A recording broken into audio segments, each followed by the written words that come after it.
엄마, 지금 신혼집 계약하려고 하는데 바로 입금해 줄 수 있어? 보냈음. 자녀 신혼집 마련을 위한 부모의 금전적 지원은 아니 무슨 축의금을 그렇게 많이 냈어? 나 깜짝 놀랐잖아. 나도 받은 게 있는데 아무렴. 고마워. 축의금 모아서 애들 줘야겠네. 부모가 받은 축의금을 자녀에게 전달한다면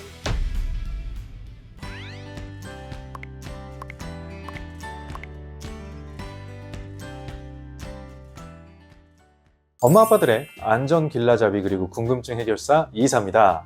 자, 우리 어머니 아버지들 중에 아무런 생각 없이 이 거금을 자녀분 통장으로 입금하시는 분들이 간혹 계세요. 근데 이 사소한 행동이 불법 증여가 될 수 있다는 거 혹시 알고 계셨을까요? 앞에서 제가 예시로 설명을 드렸던 것처럼 부모가 받은 축의금을 자식에게 전달하는 것은 물론이고요. 신혼집 마련을 위해서 지원을 해줬어. 근데 이 돈 역시도 모두 다 불법 증여라고 봐야 된다고 합니다. 수익이 있는 직장인의 생활비를 부모가 대신 내주거나요.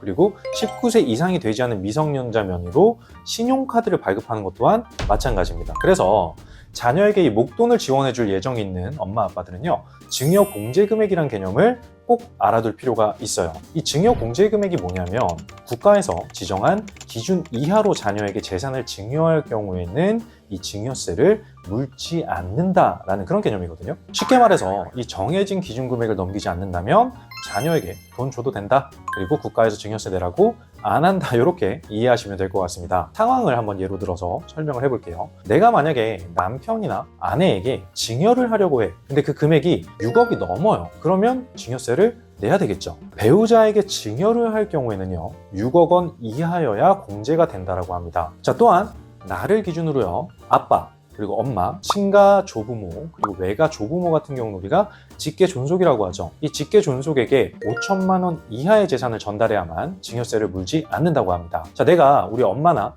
아빠에게 5천만 원을 넘게 받았다면 우리 부모님은 증여세를 내야 된다는 얘기겠죠. 자녀분들보다는 우리 엄마 아빠들에게 가장 해당되는 부분이 아닐까라는 생각이 드는데요. 이 며느리나 아들, 딸이나 사위, 그리고 그들의 손주 모두 직계 존속이 아니라 비속이 되거든요. 이들에게는 마찬가지로 5천만 원 이하의 재산을 물려줘야만 증여세를 물지 않는다고 합니다. 그 넘는다면 뭐라는 거예요? 증여세를 문다는 얘기입니다. 자, 기타 친족, 삼촌이나 고모, 이모 등에게는 조금 야박해지기 시작합니다. 자, 1,000만 원 이하로만 재산을 물려줘야만 증여세를 내지 않는다라고 합니다. 설명만 듣게 되면 내 생각보다 꽤 금액대가 높은 것 같은데? 라고 생각이 드실 수도 있겠죠. 하지만 반전이 있어요. 이 금액은 모두 10년 동안 증여된 금액을 합한 총액 기준이라는 거죠. 그러니까 제가 만약에 재작년에 아들에게 5천만 원의 재산을 물려줬어요. 그리고 올해 또 5천만 원을 넘겨주려고 해요. 그러면 어떻게 돼요?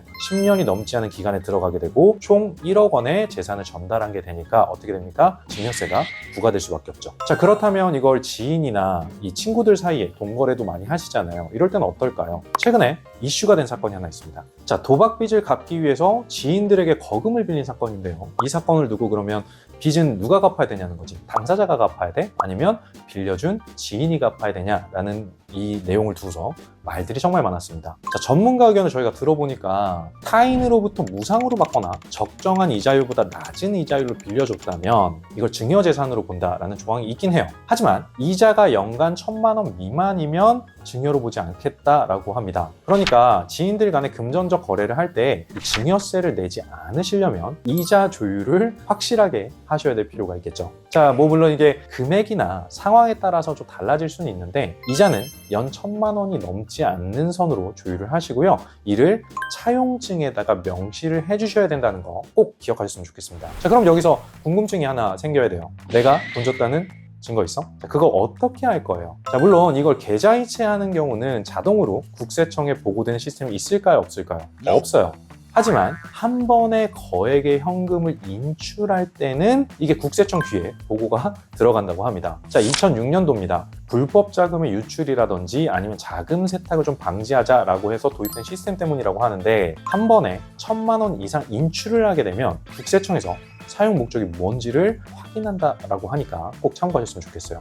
이건 좀 예시가 조금 다른 내용이긴 하거든요. 근데 그 사건 혹시 어머니 아버지도 기억하실까요? 2011년도에 저도 기억해요. 마늘밭에서 100억 원이 넘는 돈이 발견된 적이 있었어요. 내막을 좀 알아보니까 이 A씨가 처남이 불법 도박 사이트에서 번 돈을 받았어. 그래서 마늘밭에 숨겨놨는데 이게 적발된 것이라고 하더라고요. 그러면서 처남에게는 내가 생활비 명목으로 1억 원을 넘게 받았었고요. 이로 인해서 이 거금은 어떻게 됐을까요? 모두 국고로 넘어갔다고 합니다. 돈 자체가 불법적으로 번 돈이었고 이 생활비를 준 것도 불법적으로 증여를 한 게 됐으니까요. 자, 이 사건이 바로 그 유명한 김제 마늘밭 돈뭉치 사건이었습니다. 이게 좀 극단적인 상황을 제가 예시로 좀 보여드리긴 했는데 애초에 가족들 간에 금전 거래를 하실 때는요, 안전하고 합법적으로 하는 게 정석이다라는 말씀을 드리고 싶어서 제가 설명을 좀 드렸습니다. 증여가 아니라 빌려준 거라고 하면 반드시 그걸 입증해야 되기 때문에 가족들 간에도 이 차용증을 작성하는 게 좋다고 합니다. 왜냐하면 차용증이 없으면 우리 가족은 증여가 아니라 빌려준 거예요 라고 아무리 호소를 해봐야 법정 효력이 없습니다. 증명을 못하니까. 그러니까 이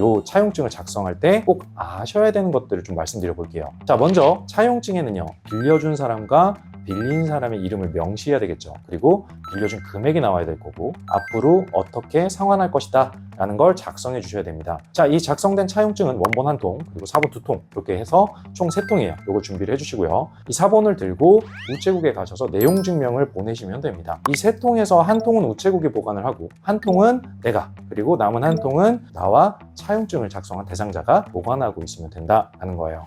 자, 엄마나야, 이번 편은요, 가족 증여세에 대해서 가벼운 내용만 제가 한번 설명을 드려봤습니다. 이거 결코 좀 무시할 수 없는 부분이니까요, 꼭 기억하고 계셨으면 좋겠고요. 추가로 또 궁금한 점 댓글 남겨주시면 이사가 신속하고 정확하게 해결해 드리도록 하겠습니다. 자, 오늘도 좋아요와 알림 설정, 구독은 사랑입니다. 감사합니다. 다음에 또 뵐게요.